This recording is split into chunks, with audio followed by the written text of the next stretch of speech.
Transcending borders, the Windsor-Essex corridor. Well, there's a lot you could say, and I guess I would first start by saying there's a thing about humans. If you're out on a big flat space and there's a little hill in the middle of it, the basic instinct is to climb to the top of that little hill and take a look. Or if you're walking someplace and there's a bridge, the basic instinct is to walk across that bridge. There's something about bridges and borders and obstacles that appeals to our nature. And I think the Windsor-Essex corridor is very much an example of that. We live on a border, and the border is it's one of those things that that we want to get across, but yet it's an obstacle. We sometimes view it as something we can do bit by bit, step by step, make our way across it. But you can't cross a 10-foot chasm with two 5-foot steps, of course. So you have to figure out how do you actually leap across the border. But the border is also a metaphor of our own sense of pride, our own sense of self. And I think that if there's one thing that living on a border does, it continually reminds you that yes, there's something we have to cross. There's a barrier we have to leap over.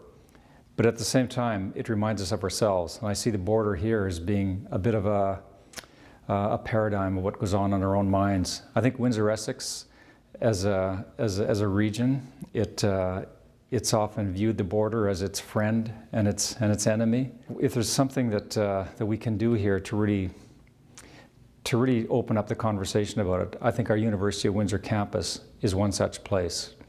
And I wanted to say a little bit about the university as being potentially one of the launch pads for addressing the border. Not only the border between us and the United States, but the borders within ourselves. And I think about a university as being a place that helps people to break down the borders, break down their own senses of who they are, break down their own senses of what they think their limits are, as being something that can get people to take themselves to their own internal borders and cross them. I think for the city and the region, a university also has a huge role to play in helping the whole region develop the dynamic to do that.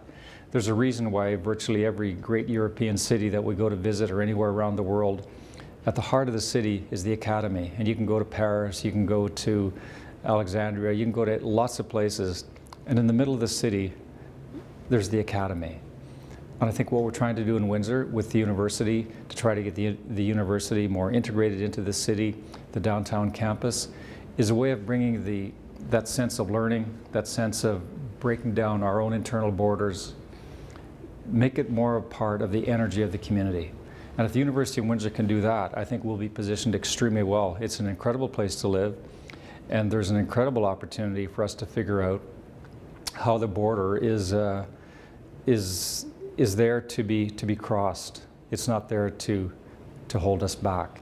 And in doing so, we're going to cross a lot of borders in our own minds. I think you look around our campus, there's many, many, many examples of multiculturalism, diverse kinds of thought. And anytime we come up against something that isn't familiar to us, it's a border, it's a little hill on the prairie. And we want to climb it, we want to cross it. And I think that's what we're trying to do. And you will discover, as you do that you emerge as a different kind of a person.